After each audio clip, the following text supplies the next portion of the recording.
What if I told you that before a murder happened, before a single shot was fired, before a body was found, before the police even knew a crime had been committed, strangers on the internet already knew who did it?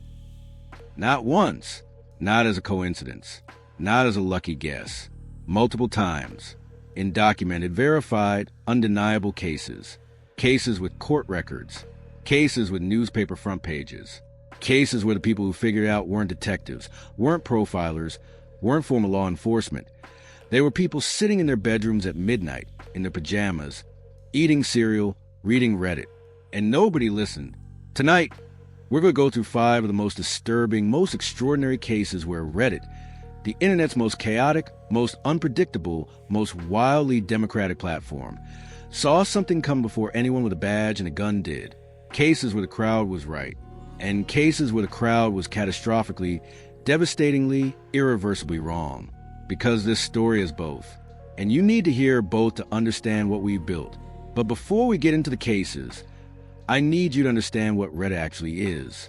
Because if you never spent serious time on it, you might think of it as a weird corner of the internet where people argue about movies and post pictures of their cats. And that is true.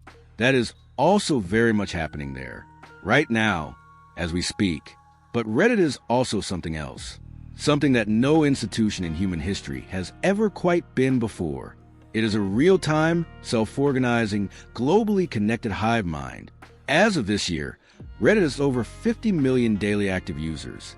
Those users are sorted into thousands of communities, called subreddits, each dedicated to a specific topic.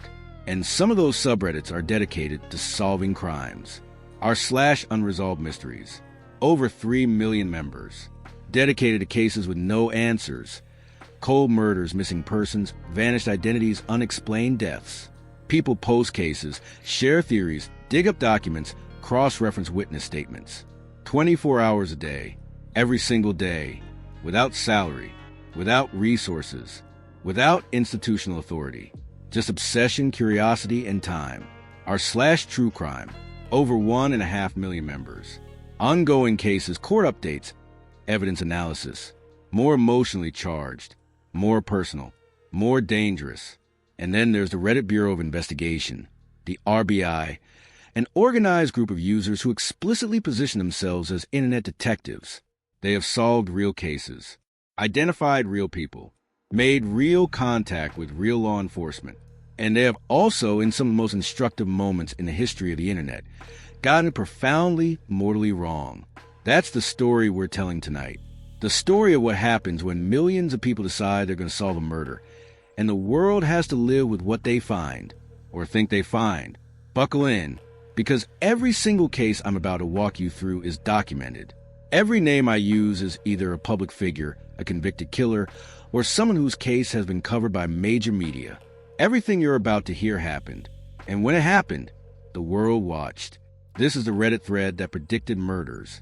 And it starts, as so many internet horror stories do, with a disappearance. Before we get to murders, I need to show you what this community is capable of when it works. Because understanding the best of Reddit is the only way to truly understand the worst of it. So let's start with a ghost. Virginia, 1995, summer. A young man is hitchhiking. He's following the Grateful Dead on tour, the most beloved, most devoted fan culture in American music history. Deadheads, they're called.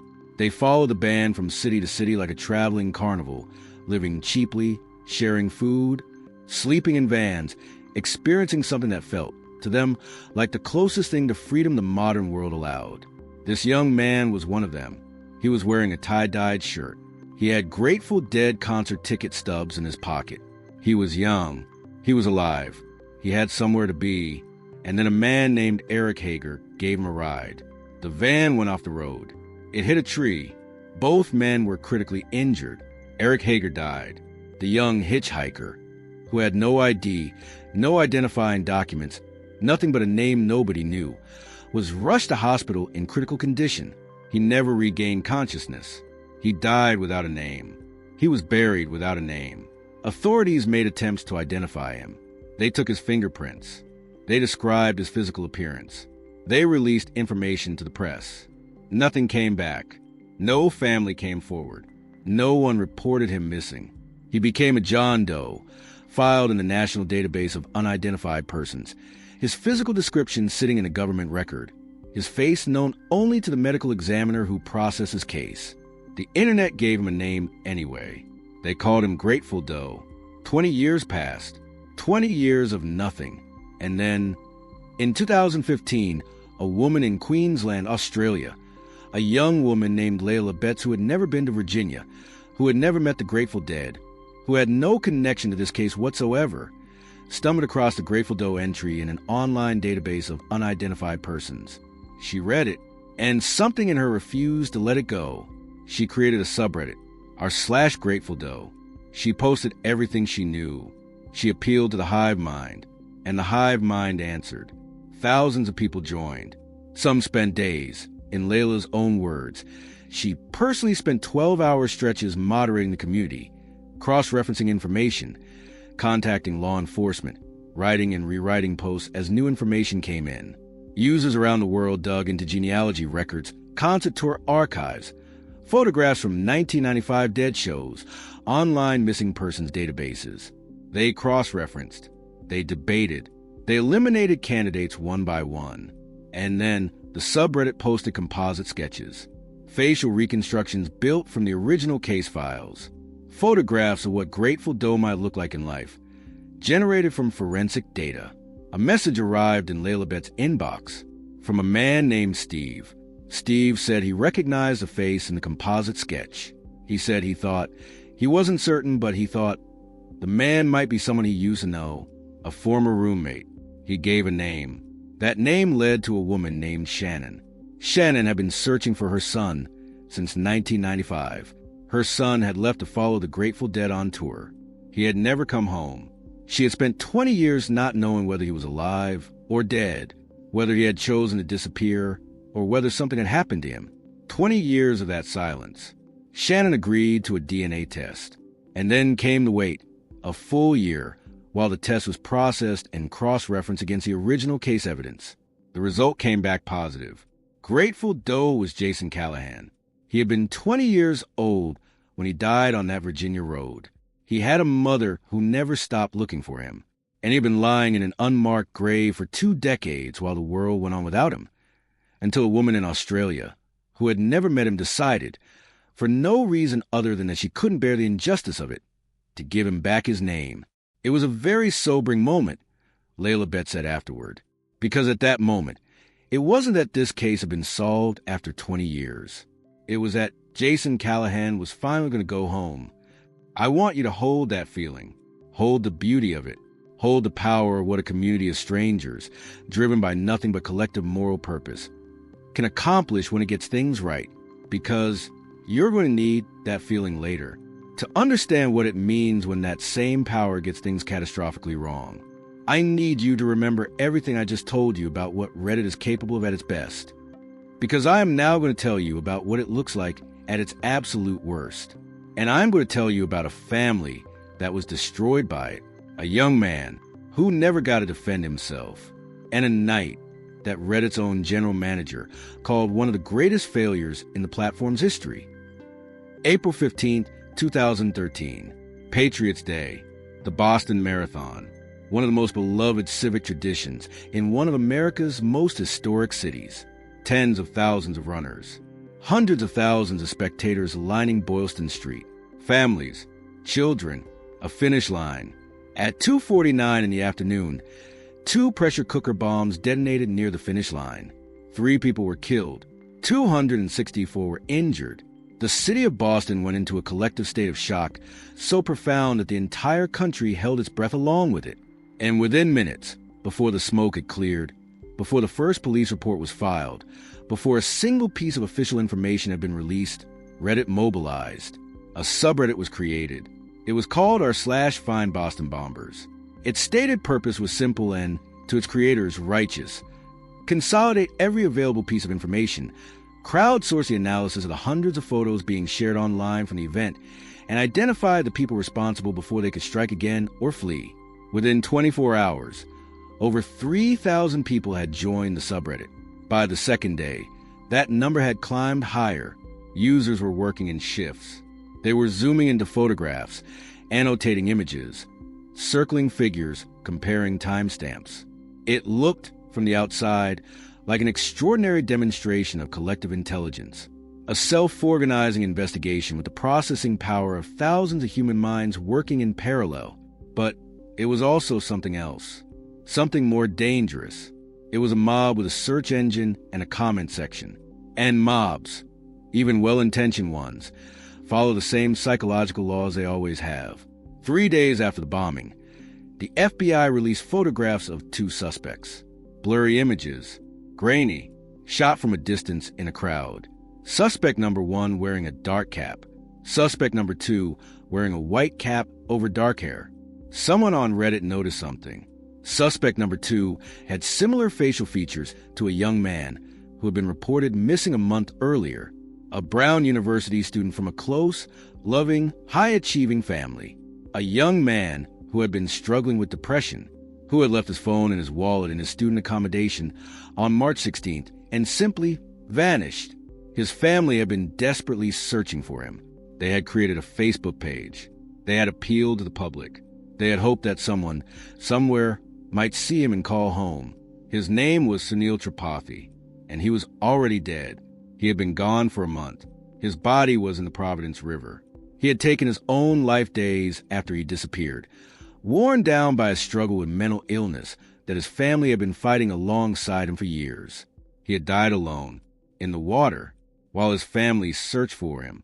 None of this was known to Reddit. None of this was known to most of the world. All Reddit knew was that a missing young man looked, in a grainy FBI photograph, somewhat like Suspect 2, and that was enough.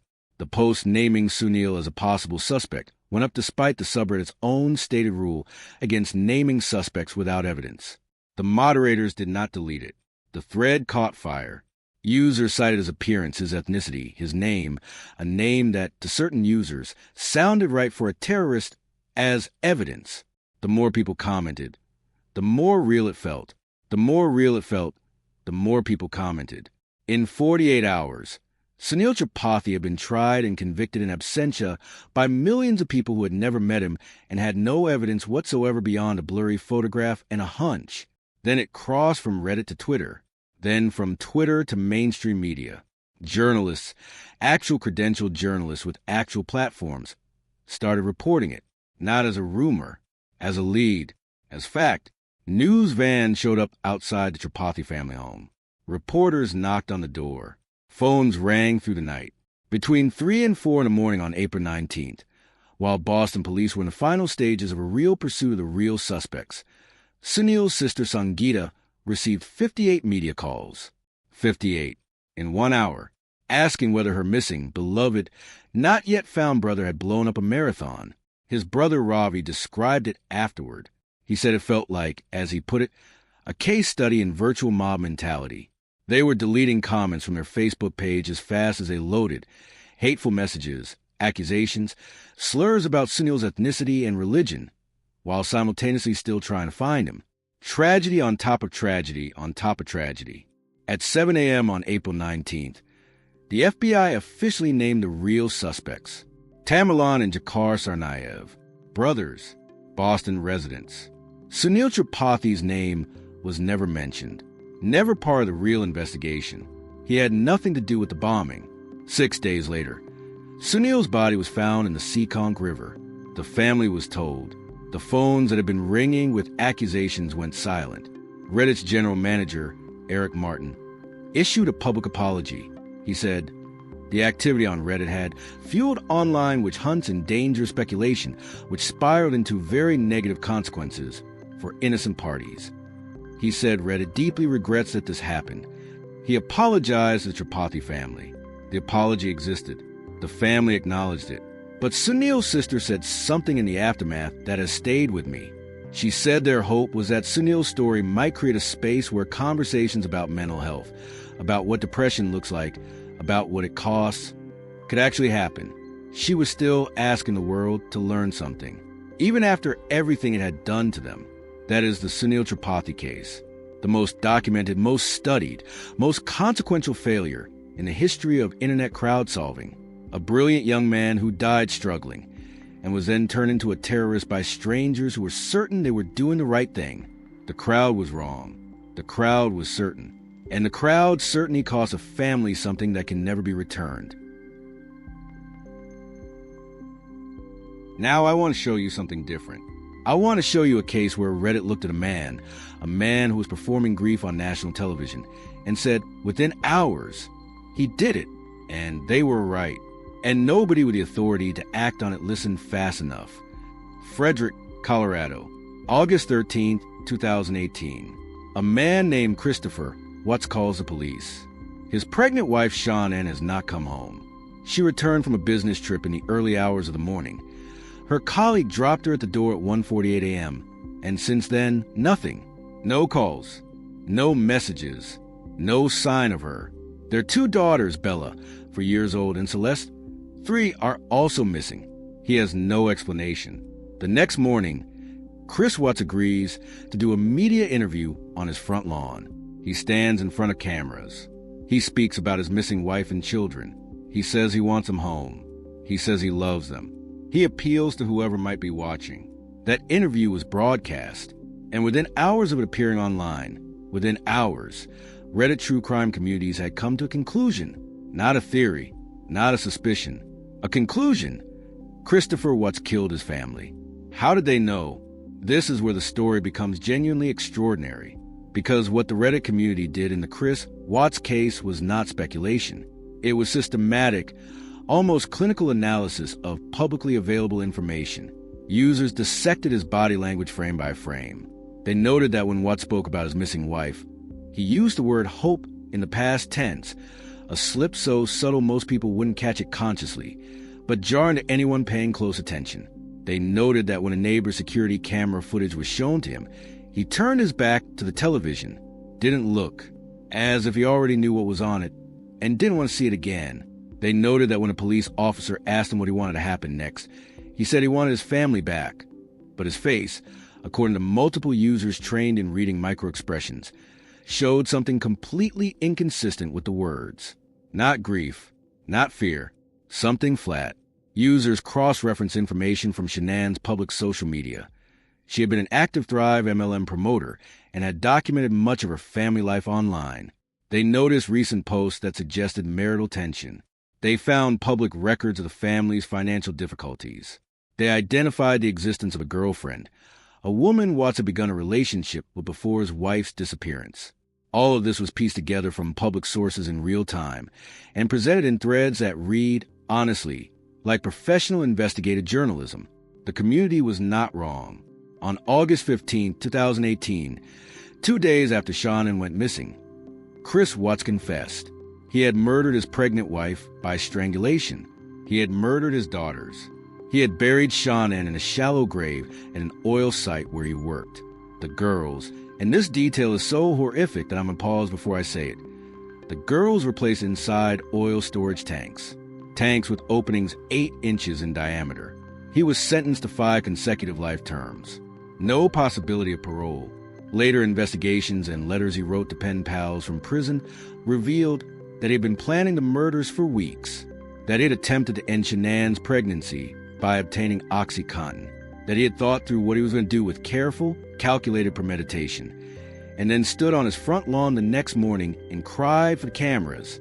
Reddit saw through it in hours, not because they had access to privileged information, not because they had police resources, because they watched the same video everyone else watched and they paid attention in a way that, as a collective, the casual viewer does not. And here's a question that lingers over this case, that lingers over this entire story. If the crowd saw it that clearly, that quickly, what does that say about what we're capable of seeing if we choose to pay attention? And what does it say about our institutions, that the crowd sometimes gets there first? The cases I've shown you so far involve Reddit reacting to crimes that had already happened. But now I need to tell you about a case that asks a harder question. Not what happens when Reddit gets it right, but what happens when people around a future killer saw it coming for years, and the system had no mechanism to stop it. Connor Betts was born in Ohio in 1994. By the time he was a sophomore at Bellbrook High School, 16 years old, he had compiled what his classmates described as a kill list. Not metaphorically, a literal, handwritten list, separated into two columns. One column, boys he wanted to kill. Another column, girls he wanted to assault. The list was discovered. There was a police investigation. Betts was removed from the school. He was gone for approximately a year. And then he came back. He graduated. He went to college. He got a job. He lived, to all outward appearances, a normal life. But underneath the surface, according to the FBI's own post-incident analysis published in 2021, Connor Betts had been fantasizing about mass shootings and murder-suicide for at least a decade before he acted. A decade. A 10-year interior landscape of violence that his friends and family were aware of in fragments. His obsession with violent ideologies. His interest in what made terrible people do terrible things. His discussions of world tragedies, but which nobody connected into a pattern alarming enough to report. The FBI called this bystander fatigue. The normalization of concerning behavior through prolonged exposure. When someone around you has always been a little dark, a little disturbed, always talking about things that make you uncomfortable, there comes a point where it stops registering as a warning sign and starts feeling like just who they are. The alarm stops sounding because it has been sounding for so long. Betts had an online presence. He had social media accounts where the content he posted, shared, and liked told a story, to anyone who was looking, of a man in the grip of increasingly dark ideation. In the hours before the shooting, his account showed activity, liking posts about a shooting that had occurred in another state hours earlier, retweeting content that framed mass violence through various political and social lenses. A Twitter bio that ended, and I'm quoting this directly because it was public, documented, and widely reported, "I'm going to hell, and I'm not coming back." Twitter suspended the account after the shooting, but the post had been there, visible, accessible. Nobody had flagged him in time. On August 4th, 2019, at 1:05 in the morning, Connor Betts walked into the Oregon Historic District of Dayton, Ohio, a busy nightlife area full of bars and restaurants. Wearing body armor, carrying an AR pattern pistol loaded with a 100-round drum magazine, he opened fire. In 32 seconds, 9 people were dead, including his own sister. 27 more were wounded. 32 seconds. Police shot and killed Betts at the 32-second mark. He never said a word. He left no manifesto. He gave no final explanation. The FBI investigation concluded 2 years later that he had acted alone, that his motive was not racially or politically specific, and that his enduring fascination with mass violence and a convergence of personal stressors, things that people around him had noticed in pieces for years, had finally reached their point of no return. The question this case demands is not just about Connor Betts. It's about the architecture of warning, about what systems we have, online and offline, for turning the fragments of observable concerning behavior into intervention, about whether the internet, which amplifies, archives, and preserves everything, has given us both more information about who might do harm and less capacity to act on it, because the data is there, the posts are there, the history is there, and yet 32 seconds. 9 people who were out on a Saturday night and never came home. I want to shift now to a case that is not about Reddit specifically, but about what happens when the crowd-solving instinct, the internet detective impulse, is applied with the full force of science behind it. Because there is a case where the internet didn't just identify a killer. It unlocked a methodology that may have permanently changed how we catch murderers. And it also raised the most disturbing privacy question of the 21st century. His name was the Golden State Killer. For more than a decade, from 1974 to 1986, he committed at least 13 murders, over 50 rapes, and 120 burglaries across California. He was methodical, disciplined, terrifyingly patient. He stalked his victims for weeks before attacking. He disabled phone lines. He entered homes through obscure access points. He left almost nothing behind. He seemed to understand, almost instinctively, how police investigations worked and how to stay one step ahead of them. For 40 years, he was never found. Detectives had his DNA. They had collected it from crime scenes. They ran it against every database available. Nothing matched. He had never been arrested for anything serious enough to put his DNA into the system. He was invisible. He had been invisible for 4 decades. And he had, by the time police were actively looking for him, retired into what appeared to be a completely ordinary civilian life. His name was Joseph James DeAngelo. He was a former police officer. He was 72 years old.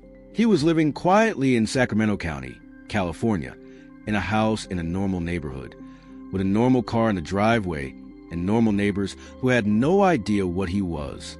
He had been hiding in plain sight since 1986, when he simply stopped killing and became nothing, invisible, retired. The break came not from a witness, not from a new forensic technique applied to old evidence, not from a deathbed confession. It came from a website, a genealogy website called GEDmatch, a publicly accessible platform where ordinary people uploaded their DNA results from ancestry services in the hope of connecting with distant relatives. And a detective named Paul Holes had an idea. In December 2017, investigators uploaded the Golden State Killer's DNA profile, the profile that had been sitting in a cold case file for 40 years, to GEDmatch. The site identified relatives, people who shared great-great-great-grandparents with the killer. A team of genealogists, led by a researcher named Barbara Ray Venner, used this list to build a family tree so large it encompassed hundreds of people. They eliminated branches. They cross-referenced ages, locations, criminal histories, timelines. They narrowed it from hundreds to dozens to a handful to 2 suspects. One was ruled out by a relative's DNA test. That left DeAngelo. On April 18, 2018, investigators collected a DNA sample from the door handle of his car. They collected another from a tissue he had discarded in his curbside rubbish. Both samples matched the Golden State Killer profile from 1974. On April 24, 2018, 40 years after his first known murder, Joseph James DeAngelo was arrested in his driveway. He pleaded guilty in 2020 to 13 counts of murder. The case changed law enforcement forever. Forensic genealogy is now an established technique. Dozens of cold cases have been solved using the same methodology. Murders, rapes, unidentified victims. Cases that have been cold for 20, 30, 40 years. Cracked open by the intersection of public DNA databases, genealogical research, and the kind of obsessive, methodical thinking that was, for most of human history, reserved for professional investigators. But here is the question the case also opened. Because those people on GEDmatch, the ones whose DNA profiles were used to build the family tree, most of them uploaded their information to find lost cousins, to learn where their great-grandparents came from. They didn't know their DNA was going to be used to identify a serial killer. They didn't consent to being part of a law enforcement investigation. A geneticist named Janov Ehrlich, who studied the case, calculated that by starting with a database of 1.3 million DNA profiles, which is small by current standards, investigators could potentially identify 60% of white Americans from a DNA sample, even if those Americans had never personally provided their DNA to any database. 60%. From one sample, through relatives they have never met, in a database they didn't even know existed. The Golden State Killer was caught. 40 years of hiding ended. 40 years of his victims waiting for justice ended. And the method that caught him may mean that, going forward, DNA is never truly private again. Justice and surveillance dressed in the same clothes, walking through the same door. We have now spent some time looking at what happens when the crowd decides to solve a murder, and I've shown you the best of it, and the worst of it, and the parts that are both at the same time. So now I owe you a conclusion, and the conclusion is going to be harder than you expect. Let me tell you what Reddit is. Not in the marketing sense, not in the tech industry sense. In the truthful, complicated, fully human sense. Reddit is a mirror. It reflects us. It reflects everything we are, collectively, simultaneously at scale.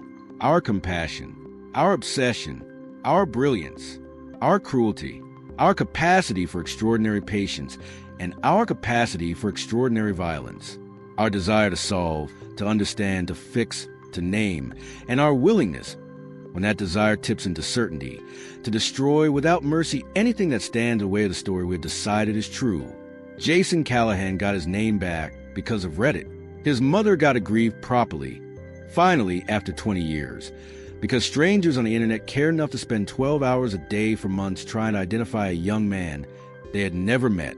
That is a profound act of collective love. And it happened. And Sunil Tripathi's family, a family already searching for their missing child, already exhausted, already cracked open by weeks of not knowing whether he was alive, had to spend an entire night defending a dead man from an accusation that was built from nothing but pattern recognition gone wrong and bias dressed up as analysis. A family that had turned to the public for help finding their son was engulfed by the same public, accusing their son of terrorism.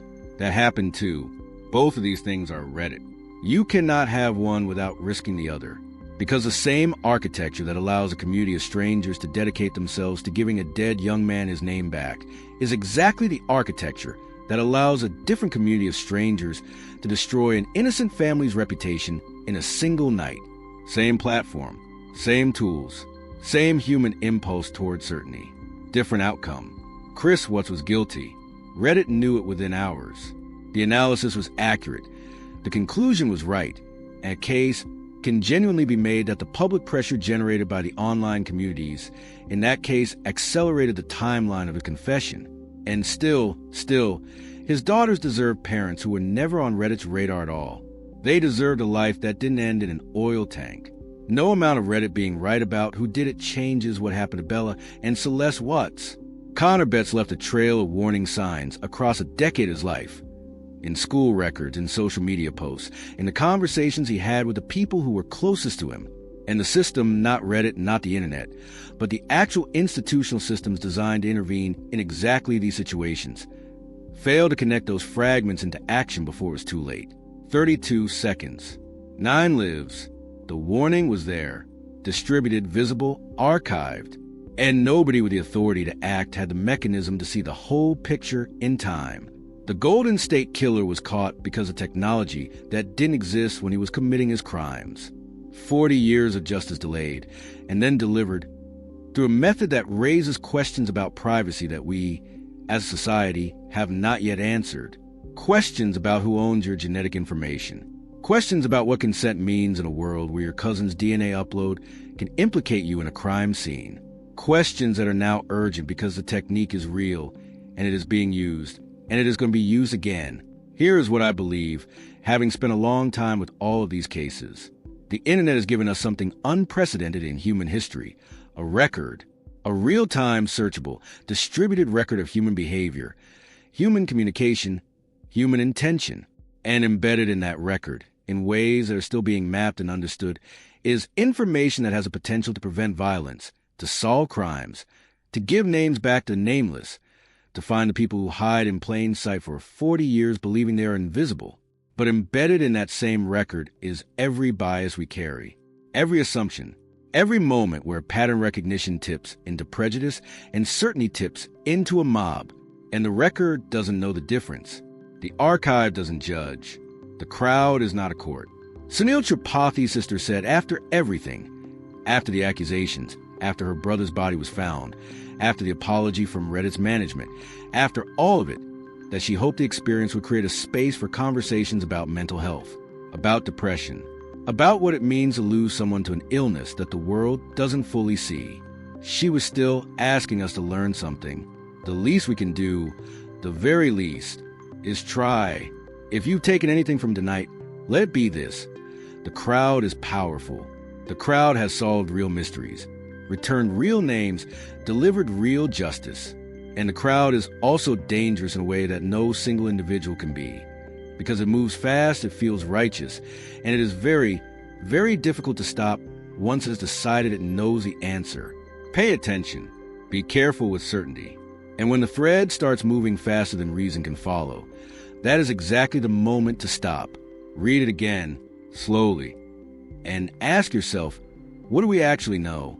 And what have we just decided to believe? I'll be back with another story. Until then, think critically, stay curious, and take care of each other out there. Because if this story has shown us anything, it's that we need to